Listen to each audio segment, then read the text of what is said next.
Octavio! Yo, David. Yogis on tour, Yogis on 2025. tour, yeah. Cool. All right. How's your experience been?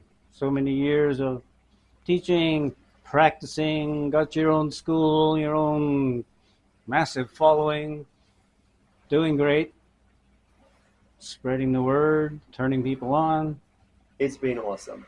It's literally a dream come true. Yeah, it's a nice dream. It's a great It's a dream. good dream for everyone, actually, to Absolutely. be contributing something so beneficial to humanity at this time. Humanity is in a state of confusion, suffering, etc. Hey, there's a way out of this. Yeah, So the more people we can turn on to it, the more we are improving the world. that's my feeling. Yeah. Yeah. Even though it's only some people, and it seems like there's a lot of people who are still asleep. Seems like it. Yeah. All right. Namaste. Namaste, Octavio. Namaste, brother. my One of my students now teacher with his own school, etc. When was it? 2008? 2006. 2006. Yeah, Okay. But you're 2006. still there 2008. Right? I was there until Yeah. 2000. I was back and forth until 2010 or 11. Yeah. Well, I remember you were there helping me teach and everything after doing the course and being Yeah. a significant part of everything I was doing. Yeah, it changed my life. It Great. was like the in 2006. That's when I knew I wanted to be a yoga teacher, Yeah. and I was just like, whatever it takes, however long it takes, this is what I'm gonna do. You're doing it. Yeah, man. But I have you to Yeah. thank. That was like the most inspiring transition point in my life. Yeah. Well, good. I'm glad to inspire people and people who take it that seriously. As you know, now you got people coming, drop-in people, and people coming and going, but not necessarily committed to yoga or so deeply interested. Yes. For me, it was 1969 when I started. 1970, my first, well, it was a psychedelic experience that made me realize, well, the energy world of chakras, I got to go find out about this. Off to India, 2 years in India with Dr. Swami Gitananda, which again, it was magical enough just meeting him, synchronistically being led to him the first week I was there. Mm. And that blew my mind away. 9 forms of yoga, a totally comprehensive system, Yes. an education in yoga, not drop-in classes. It's a Yes. whole different ballgame. This is what I want to do, and this is what I've done with my life. Now, 55 years, something, and still going strong. Yeah, like we just talked about, my physiological age biologically is only in my 40s, but according to my passport, I'll be 77 my next birthday in a couple of months. Like, oh, there's a difference here, and I see other people in my age group walking around. Their walking is a struggle. Yeah. People are struggling just to do the simple getting up out of a chair. It's hard for some people. Well, hey, come on, get into the yoga thing and revitalize your life. So what's the key? What's like the biggest, the number one thing? If you could just pick one thing, what's the biggest thing? Oxygen. Oxygen. Yeah. Yes. Which is again what Swami Gitananda was teaching us in the first 2 weeks was how to breathe, and Yes. then breathing techniques, abdominal breath, and spending time, hours each day in the morning doing postures and breathing until you really got each part of the breath going as deep as possible. Yeah. And then you put it together. And then that was added to every posture we did, to every meditation technique, all the relaxations, everything was connected. And pranayama literally means energy control. Yeah. So if you're controlling the energy that's going between mind and body, body to mind, you're at the control panel. Exactly. Because the body will just do what the energy tells it to do. It's like the Yeah. energy is the, and the mind is the energy of the mind is the boss of the energy, but energy is boss of the body. Yeah. Yeah. That's it. It all runs on energy. The whole concept in yoga, even with the healing aspect, is you're empowering the chakras, building the force of the energy. That's connecting to the endocrine glands that are controlling all of the chemistry in your body. Yeah. So if you're resetting everything and bringing everything to peak performance, then you've got peak performance, a peak performance life, and you're happy to be living. Yeah. The happiness is another aspect of it. You know about the hope molecules? Did you read about that? No. It's the latest thing in science. Just a few years ago, they found out that your muscles actually produce hormones. The muscles. The muscles produce hormones Okay. when you are working them.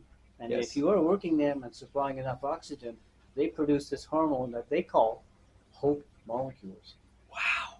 Because it comes up to your brain, it makes you feel enthusiastic and Yes. hopeful. Yes. I mean, there's a technical name for it. Maybe I'll Yeah, run okay, that over cool. to you later. But they simply label them as hope molecules, and they're So- realizing they're produced by muscles all over your body. This is a new finding. That's incredible. Yeah. I mean, it's obviously connected to the energetic functioning of Muladhara chakra in some way. Yeah. So what's the connection between the first chakra and hope? Well, it's your home base. Yeah, like confidence levels and Yeah, well, confidence and I'm your here, I belong self-image. here. Yeah, yes. your self-image is here, and if you're confident with your self-image, that's all part of the psychological aspect of Muladhara. And then your Yeah. muscles are supporting that because you're using your muscles, and Oh, you're that's awesome. enjoying the feeling. If you're doing the dundalls and you do kumbhaka breath retentions, you can get these rushes of energy that are as good as any chemically produced. We know that. Better. Yeah, better. And you can do it, and you can do it with every breath you take, literally. So I start off my morning. I get up, I sit up in bed, 5 o'clock in the morning or Yeah. 4 o'clock. Yeah. 108 rounds of breathing, complete deep breathing, and every fourth one is a retention. Mm. In those retentions, I'm spacing back out into the universe, dream mode, and I come back to my body. Oh, next round. Wow. So this is the beginning of my day, and then all day long I keep remembering to breathe. So I don't know how many hours a day I breathe deep, but it's a lot. And because you plant the seed first thing in the morning, Yeah. That's what Every day. flourishes over every day. Yeah. So For 55 years. yeah. Well, I didn't always do the 108 rounds, but I've been breathing that long deeply, and it's increasing as I age. Yeah. And you remember the study I shared with some people that they did the study of people aging, Yeah. old people, 100,000 people in It's a America lot. that It's a they big studied, study. Yeah. and they found that the relationship between breath going down and aging going up was like this, completely linked. Yeah. And at the end of the study, the conclusion, they stated, we could not determine whether the aging caused the shallow breathing or the shallow breathing caused the aging. I read this in the report back in the 80s, so that's it. Yeah. Breathing, pranayama yoga. That's it. And I apply that, and it's like I say, I feel like I'm in my 30s. Biologically, they say in my 40s, as far as my DNA and whatnot. Yeah. But that's the reality, the benefits of yoga. I don't have symptoms of aging. I don't have any disease. And this is yoga. It's not because I am special. I'll tell you It's- something funny. I'll tell you a funny story. Yeah. The funny story is, if you apply to Yoga Alliance to get your teacher training certified, if you have the word healing Yeah, I know. in the syllabus, they will not allow you Yeah. to register the training. You have to take all references to healing out Healing of. and therapy. Yeah. Yeah. They told me that years ago. Oh man. Okay. But That's I'm still in wild. there. I'm still registered with them. And what I'm changing the terminology now. And Yeah. I'm saying preventative. Preventative, right? Prevention of disease, prevention of this disease, prevention of that disease. They can't argue with that. No. It is prevention. Not yet. Yeah, not yet. Yeah. Maybe it'll- Let's- I mean, I realize the Yoga Alliance of America is under the thumb of the Medical Association. Yeah. Right?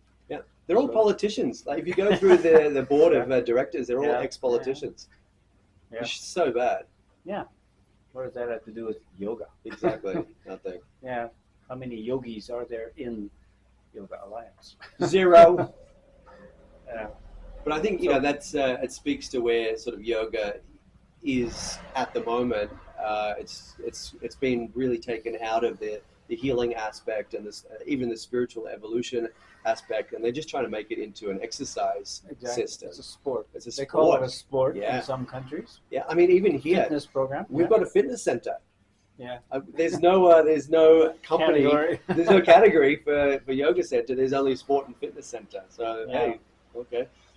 Yeah. Well, we don't have that category in Thailand. Fortunately, they're more open to the whole meditational side of things, and yoga is part of the meditational thing. They Yeah. put it in there, but there's, in a sense, more freedom of doing and being, which is one of the reasons I left Canada and started the center in Thailand. It was kind of a freedom of being there. It's nice to be with, and it's a Buddhist country where they understand the power of meditation, Of course. and Yeah. so yoga brings you to this meditative state. Yes. Yoga is meditation. Yeah. Ultimately, though, that's the. Well, I mean, it's everything. It's everything. yeah, but the beginning line of the Yoga Sutras, it's right yoga is the inhibition of the modifications of the mind. Yeah. What are the modifications? Well, I'll just explain that in the rest of the book. But Yeah.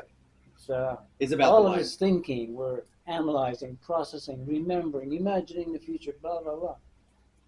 If you stop all that and your perception is just clear, you see things differently. Yeah, I mean that's immediately. that's the next sutra. Is like once the mind is stopped, then you rest in that part of yourself that truly sees. Yeah. The one who truly sees, the seer. Yeah.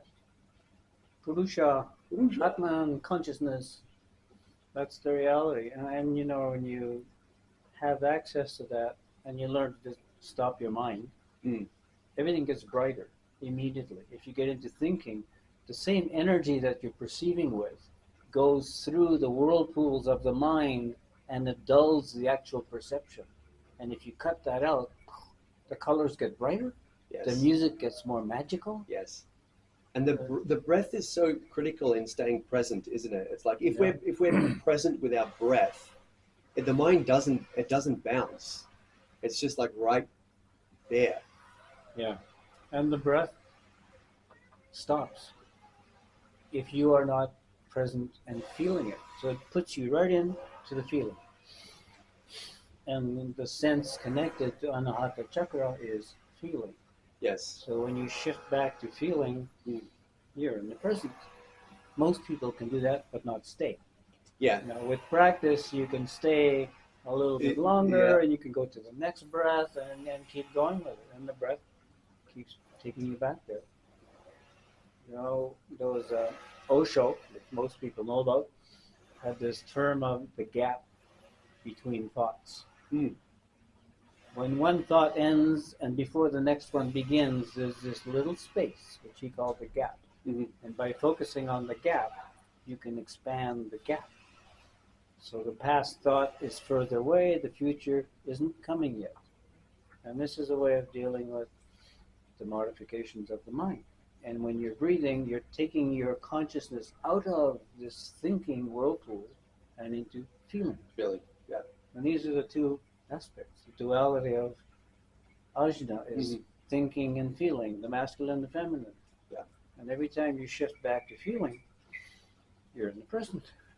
But we're not taught how to feel, David. We're taught how to think. Exactly. We're educated. We're programmed to think. Yes. And people have a really hard time snapping out of that program. Yep. It's our job. Snap them out. Hey, wake up. Yeah. We all fall back onto programmed behavior, programmed responses, programmed verbal responses, everything. Even thinking responses. That's the sattva gunas. Yes. Our thinking programs are already in place, and we keep thinking the same thoughts. It's like we should have 12 years of schooling, and then afterwards 12 years of yoga to undo the conditioning. We should start with the 12 years. We should. Go through the chakras, go through how the mind works, yes, how the body works. I mean, children can so easily learn about oxygen, cell metabolism, circulation, heart. All these things can be taught in grade school, but it's completely left out. We learn instead reading, writing, arithmetic, and what we read is a bunch of bullshit history. Bullshit history. Yes. But if you don't remember it and regurgitate it, you fail. Yeah. And you fail, you don't get into university, you don't get a good job, you don't get the wife, you don't get whatever. The whole program. The whole program. Yeah. It's a crazy system. It is. So we need to change the system. Yeah. And you know what Nelson Mandela said in one point? Yeah. If you want to change the world, change the education. Mm. Totally agree. Yes. If children are taught the reality from the beginning, I mean, you can look at quantum physics. Yeah. People don't get it. Mm. That the electromagnetic waves follow your expectations Yes. and become what you think they should become. This applies to your body chemistry, your condition, your disease state, or your health state. Yeah. It's all up to us, and we haven't been taught anything about that. So we're clueless. We're clueless. And yet science for 100 and something years has been stating the physical world is not as real as it seems. Yes. That is right back to the Maya concept in India. Yeah. It's an illusion. We're living in this giant holographic illusion which we share, we have in common, and the powers that be are telling us how to mold this into our consumer society. Yes. Instead of an awakened society. Mm-hmm. Yeah, they're taking advantage of our innate creative capacities. Yeah. By getting us to create what they want. What they want. Yes. Consumers. Yes. Good soldiers, consumers, so taxpayers. Yeah, the workforce. To support them. Yeah. So yeah, the system needs to change. I mean, society is going over the cliff. Actually, if we don't change it. Yeah, it is. And that's what yoga is. It's a comprehensive system to completely revitalize the way that human beings live. Yeah. It's not exercise. It's revolutionary. It is revolutionary. It is the science of and truth. Revolution is evolution with an R in front of it. Okay. Yes. R is rebellion. Yeah. So we need to. I was thinking, ram. Yeah. That's it. So we're here to change the world, by the way. Yes. So are you, if you listen to this. Yeah. Yeah. Because it's got to be everyone, you know, or at least. Well, yeah. It's got to be more than just you and me, David. That's it. And my idea is like, if all the yogis in the world, the people who are at least practicing yoga and going forward with it, if we all united, yes, it would make an amazing force. Yes. And yoga means union. Exactly. So, and I see in Copenhagen, the yoga teachers are competing for students. Wrong attitude. Yeah, wrong. It's cooperation. Yes. Is the key to the future, and we've been educated. Yeah. In competition. Anything from sports to your grades in school, you try and get the best grade in your class. Yes. You can remember more of the bullshit than anyone else, and you pass with gold star. Oh, great. But what about what if we have teachers who are teaching exercise? Then the unification with that is almost like a disempowerment to what yoga really is. So it's a tricky one. It's like, yes, let's unite, but let's unite in the truth of what yoga is. Yeah. And how do we get yoga teachers onto that same page? Pranayama yoga. Pranayama yoga. Yeah, you know, I just did this little tour from Cyprus to Egypt to I saw it. Barcelona. Yes. People who do yoga teachers would come to my courses. They were surprised to find out about breathing. What? And this is what I found out when I left India originally and went back to the West, and I had checked into some yoga classes here and there. They were not breathing. I was saying, why aren't you breathing? Oh, it's not part of our system. And do you know that Iyengar, Yes. BKS Iyengar, took breathing out of yoga originally years ago because in the yoga classes, people would start breathing deep, which he knew about in the beginning, but then people would go into emotional release. They would start crying in class. It was disruptive. That. Wow. So because the breathing brings up all of your stuff, your psychological issues, suppressed anxiety, fear, sadness, all this stuff comes up. So if you're not willing to deal with that, Yeah. you just suppress that, turn it into an exercise class. And I looked at, well, Yoga Alliance. Yes. When I applied for the 500-hour Yoga Alliance thing, I talked about breathing and meditation. So, oh, we just put all that into the meditation category. Same thing. Yeah. Yeah. All that You stuff. can do some meditation. All that stuff. Yeah. Yeah. But essentially, you need to be doing the postures, the alignment, and Yes. the muscles and the adjustments. bones. Yes, the muscles and the bones. Oh my Nothing God. nothing even about physiology. Yeah, just the Just muscles and the bones. anatomy. Yes. This is how you're made. Not the fact that you can change your process. If your pancreas is dysfunctional, you can do this kind of breathing, This that ratio, exercise. yeah. Mhm. Unknown still in the westernization of yoga. It's crazy. It's Because, crazy. this is what I was taught originally. This is how the game works. This is how your body works. Yeah. Breathe and come to life. And I keep pointing out to people, it's on the first page of the Bible. God breathes life into the nostrils of man. Ooh! He becomes a living soul. Wow. It's there. Okay, that's okay. I read that. Next chapter, and we go on and weird interpretations, but nobody looks at some of these fundamental things. Yeah, the key piece. Even the tree of knowledge of good and evil. Mm. What is knowledge of good and evil? Well, that's in your brain, where we judge things, we analyze, we remember. Da, da, da. God says, if you play with this tree, the fruit of this tree, you're gonna get fucked up. Yeah. Messed up, and you'll be out of the paradise. So here we are in an educated world. We're taught to think and think and think. We're in this tree of knowledge so far up we can't even come down out of it.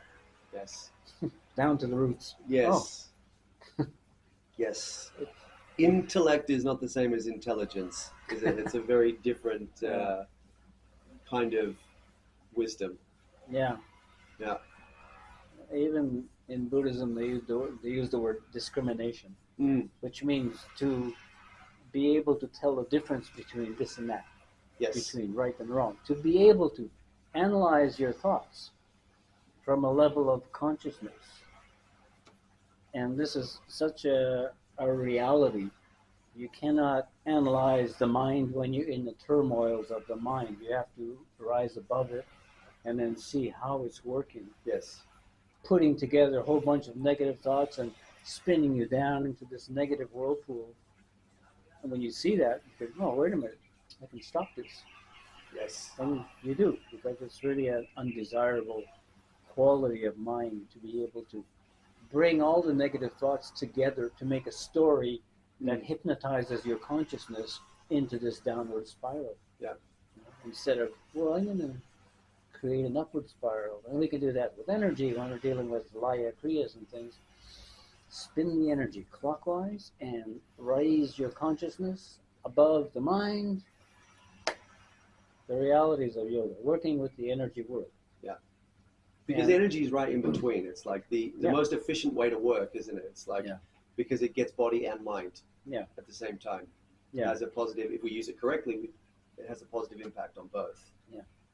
So when you're looking at the gunas, rajas, the energy world of rajas, connecting to in between sattva, the thought process, and tamas, the whole material body process. And this is the transition, the phase. Yeah, we're in the middle with pranayama. You're regulating the energy and directing. You can direct where it's going to go in your body, in your mind.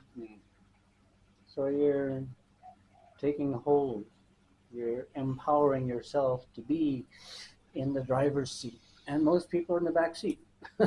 Where's my mind going to take me today? Yes. You wake up in the morning, your mind is already thinking about your problems and what you have to do all day. And oh my God, what happened yesterday? Instead of waking up with a clear mind, doing 108 rounds of breath. I love that. With sa on the in-breath, hun on the out-breath. Is this before or after coffee? I have maybe a quarter of a cup of coffee. Just on the side, ready to go. I have that when I wake up. Usually, sometimes I don't need it.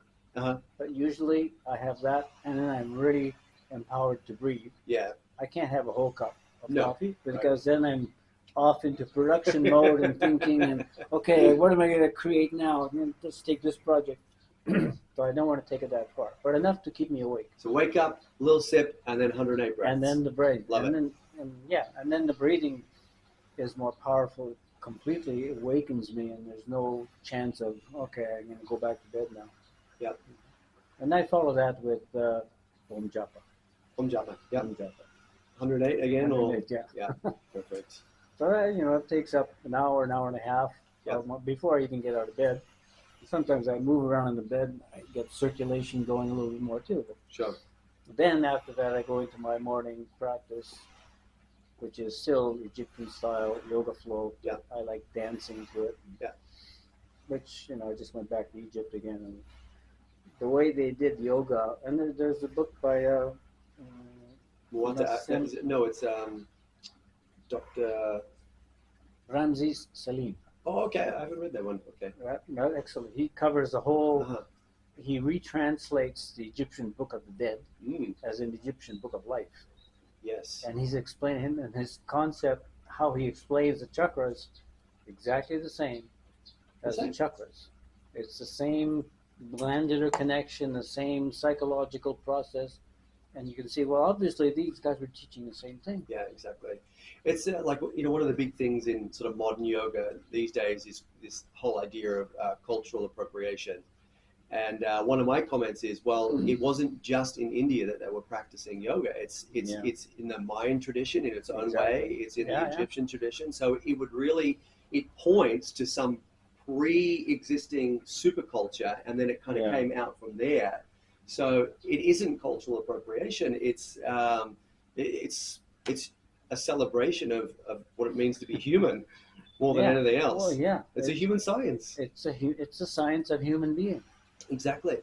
And it was held in these cultures. Like when I went after India, I ended up going to Guatemala, live with the Mayans because I couldn't live in Western society anymore. And I realized, well, they actually know about the chakras. I know about it. Their medicine men have chakras embroidered on their jackets, according to their qualifications. Like, wow! I know this. The level. Yeah, it's amazing. Wow, that's cool. A couple of times I sat around traveling through the mountains of Quetzaltenango, and there was these brujos, the medicine men, sitting around a fire, and I went and sat with them, and they just welcomed me, and they're chanting. They're chanting around the fire. This is at midnight, 1 o'clock in the morning. I was driving through, and it was cold up in the mountains. Yeah. You get ice on the windshield. Anyway, I stopped and sat around the fire with them. I felt totally stoned. I felt like I had been eating mushrooms, which they probably were, because that's part of their culture. But just being with them, I'm thinking, whoa, this is really trippy. I don't know what they're chanting, but I'm just humming, I'm oming along with it. Yeah. And feeling this, wow, this is really cool. These guys are into the magical world, They know it. And they got the chakras embroidered on their jackets. Okay. I recognize these symbols. It's so cool. So, yeah, these connections that I was making back in the 70s. It's a global system of human understanding that has been buried and suppressed and totally swept under the carpet by our modern civilization, our high levels of education, etc. Yeah, personally, I think there's a little bit of intentional misdirection from the powers that be.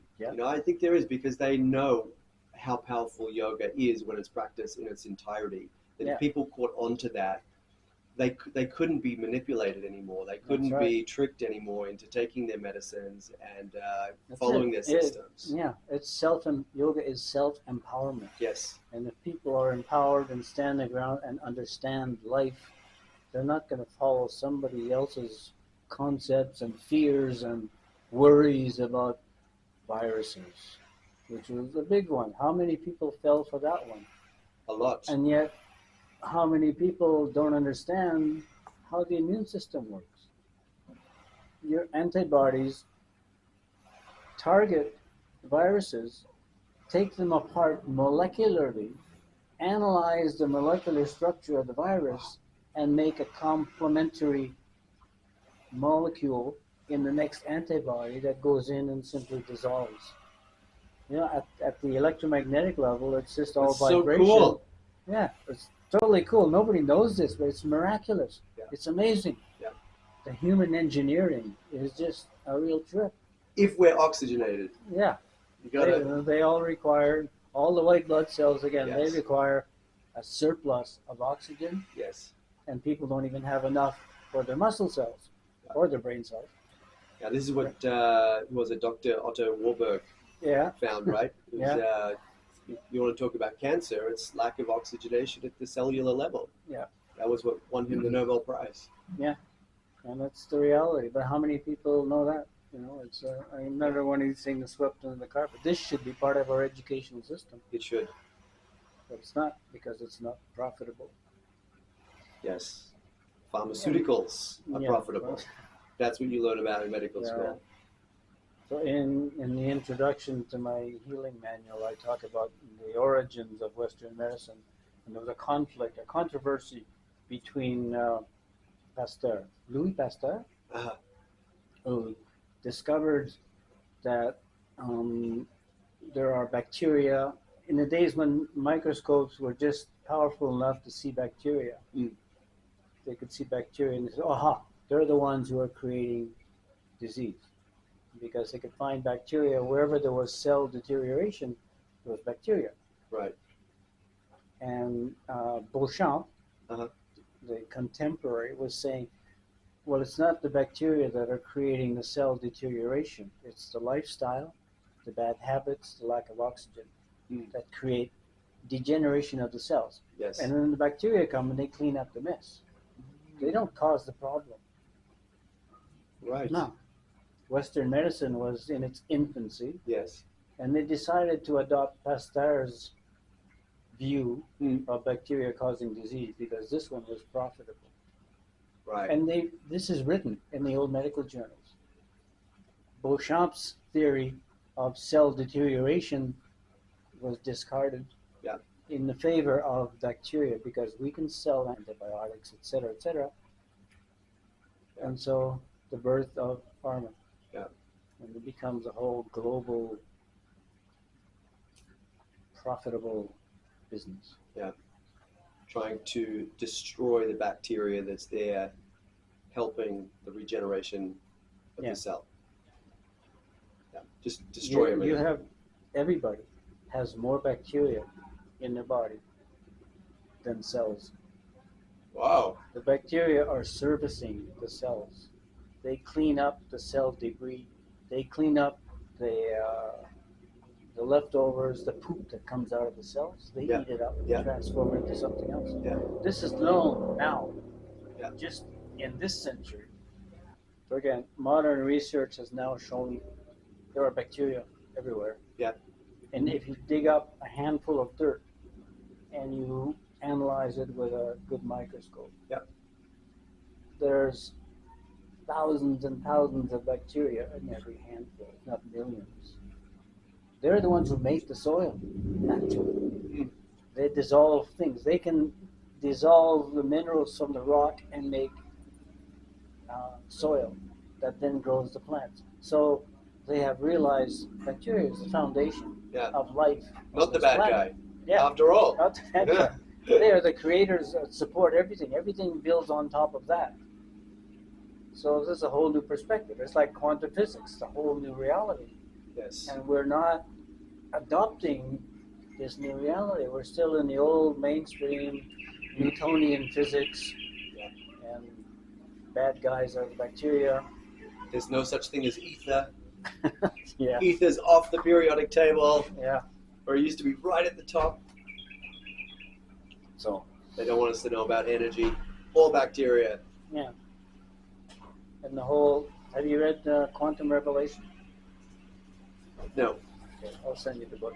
Okay, good. Quantum revelation is all of the research that was done by quantum physicists for the last 130 years. So it's a big book. Yeah, it's 400 pages. Yeah, yeah. But the thing is, it's not written as a textbook, da, da, da, da.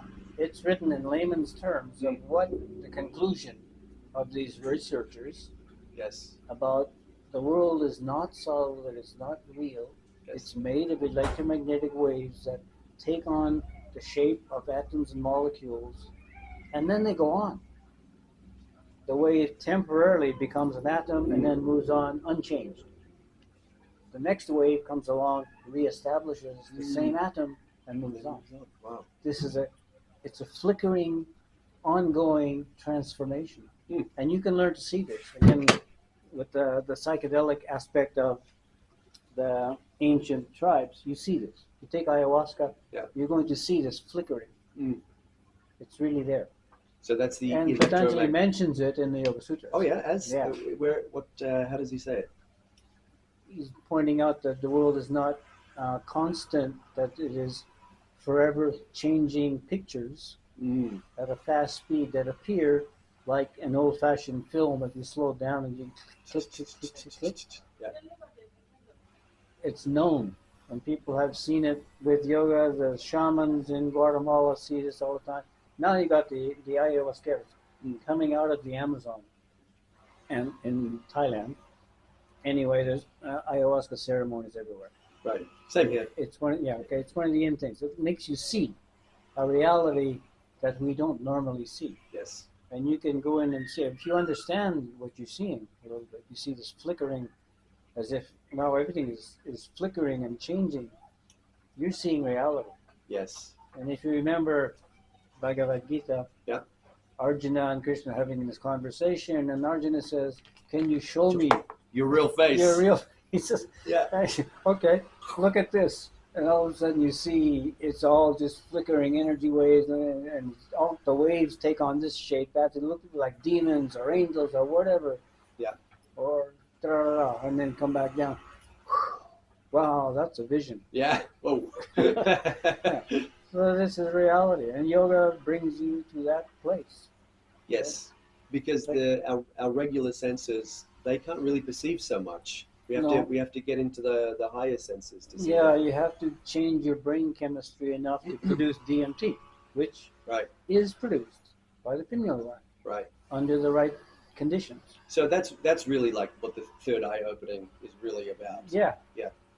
And more modern research by Bruce Lipton and others, the pineal gland has these crystals. Mm. And the crystal is susceptible or receptive to electromagnetic energy. Of course. So we know in general that the pineal gland is a light-sensitive organ. Yes. But it's not just the light that we see. Light is electromagnetic energy. Yes. In a small range of frequencies. Well, the pineal gland has a much wider range. And it's picking up electromagnetic energy that's coming from the universe. And all of these waves contain information. Yeah. Just like our microwave contains the information we're tuning into on the internet, etc. Yeah. But the pineal gland is tuning into the energy coming from the universe. Higher frequencies. Higher frequencies. So it's connecting us. And if we're paying attention to that and developing our ability to see these things and gain the information by having a quiet mind, then we are raising ourselves up into a more enlightened state than we were in. Yeah. But I guess to get to that stage where we can essentially see extra, the vehicle first has to be fully charged. Yeah.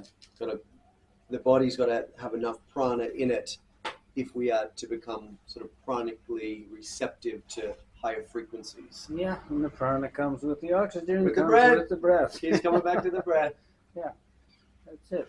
So, again, the system of yoga, because it goes into the body physiologically, stretching, tuning up, bringing this organ, that gland back into peak performance with the postures, the breath, the sound, the vibration, and the prana and the oxygen. Yeah. Then you're creating the foundation that's totally healthy, and then your brain chemistry can start going to higher realms and creating more DMT. Yeah. And like I said, when I began my travels, I was triggered by a psychedelic experience. strawberry fields forever. Yep. That sent me to India. With Yes. that, I said, okay, I'm going to find out more about this changing of consciousness by a little substance. And with meeting Swami Gitananda, it took me 4 months to reattain the psychedelic state with nothing. Cool. And I realized it is all in our chemistry. Yeah. And we're feeding our brain cells more oxygen. Our body has had enough. We've rebuilt it with all the postures and breathing and movement, etc. And now we go to the level of the mind and we start secreting more DMT. And here we are. Wow. Psychedelic vision. It's beautiful. And psychedelic vision makes you see the beauty in everything. Yeah. Without taking it beyond, which when you're sitting in a state of meditation, the vision can go internal and into all kinds of dream states and multiple, multi-dimensional universe of reality. Yeah. Which is true. In quantum physics, when you're going into the multi-dimensional reality, you look at our senses are designed to perceive less than 1%. Less than 1%. Yep. Of the light, of the electromagnetic ocean that we call light. Yes. And then there's the rest. And if we change our focus from this frequency to here, we're in a whole different universe. A bigger one. Yeah. It's all happening. Yes. Yeah. It's what we're tuning into. And in yoga, you learn to tune into different frequencies. You expand your consciousness beyond the programs that are in your old mind and start looking into the possibilities. And these possibilities you can then bring in with the breath and manifest them in your body, change your chemistry into optimal health to begin with, a foundation, and then a little extra DMT to make you see the beauty of life. And then you realize, well, we didn't get kicked out of paradise, we just got blinded by playing too much with this tree of knowledge of good and evil. Yeah. Which is what we are now programmed to do. Yes. So step out of the program, come Yes. to the practice, Exactly. learn something better, come Yeah. to Copenhagen, to the Pyramid Yoga Center, change your reality. Absolutely. We need a new one. The old one is falling apart. Yeah. The weapons are getting bigger and stronger. The world powers are now deciding they need to increase their financial contribution to weapons from 3 to 5% of the gross national income. It's a lot of guns. Where's that going? Yeah. That's a lot of bombs, Yeah. Mr. America. Yeah. Wow. Yeah, I mean, just very practically, living inside 1% of reality, it's not really living. No. It's not enough. If we want life to be a celebration, we need to crack open a few more percent at least. Yeah. And see a little bit more of what's really going on. Yeah.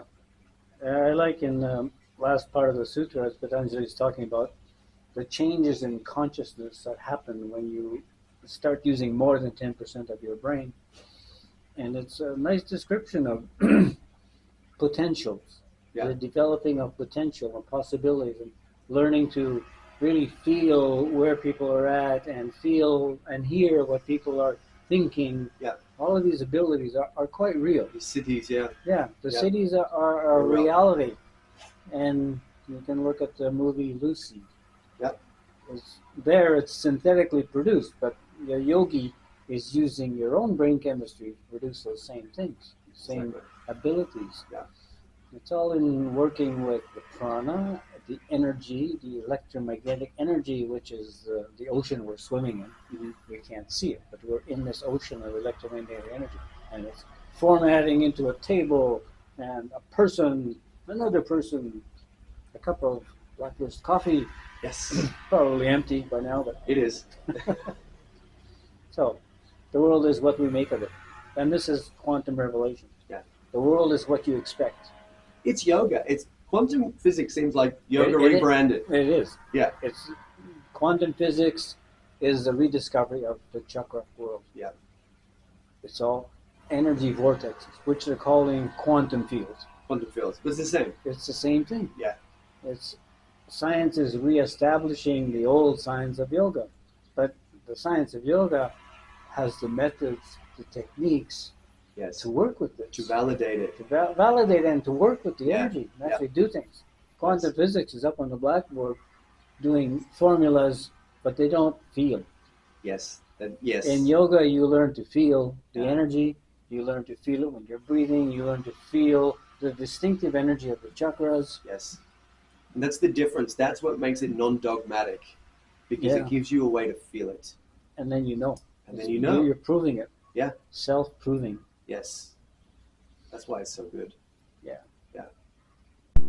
I'm not sure if that's the right motivation to work from, or if I should just follow my my joy a little bit more and trust that yoga has lasted quite a few thousand years. It will probably be okay for a few years while Yeah, well, that's how I look at now. Now being in suburbia on Copenhagen instead of being in the jungle, but the suburban people might want to do yoga too. So it's just yes, changing it. Okay, I'll call it a sport.